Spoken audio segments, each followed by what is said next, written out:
সকালবেলা ঘুম থেকে উঠে স্মিহির এত আনন্দের কারণ হচ্ছে এই নুপুরটা। ও তো পা লাফাতে খুব ভালোবাসে, তাই ওকে মা বাবা দুটো নুপুর কিনে দিয়েছে। ও সারাদিন ওটা পরে নেচেই যাচ্ছে। তারপরে কিছু পার্সেল এসেছিলো, সেগুলো আনবক্সিং করছিলাম।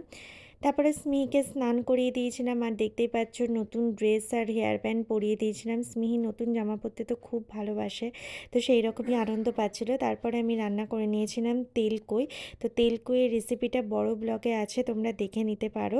জাস্ট দুর্দান্ত হয়েছিল খেতে। এরপর আমরা দুপুরের লাঞ্চ সেরে নিয়েছিলাম, আর স্মিহিও আজকে দুপুরবেলা ঘুমিয়েছিল। আমরাও তাই একটু ঘুমিয়েছিলাম। ঘুম থেকে উঠে দেখি আজকে মাঘী পূর্ণিমা বলে পাশের বাড়ি থেকে নারায়ণ পুজোর প্রসাদ দিয়েছে। আর এই যে তোমাদের স্মিহি তো এখন বড় হয়ে গেছে, নিজে নিজেই খালি উল্টে যাচ্ছে, মানে পুরোপুরি উল্টাতে পারছে না ওর বাঁ হাতটার জন্য। তো যাই হোক, আজকের ব্লগটা এইটুকুই। কীরকম লাগলো অবশ্যই জানিও। আর বড় ব্লগ চ্যানেলে আপলোড রয়েছে, অবশ্যই দেখে নিও। তো আজকের জন্য টাটা।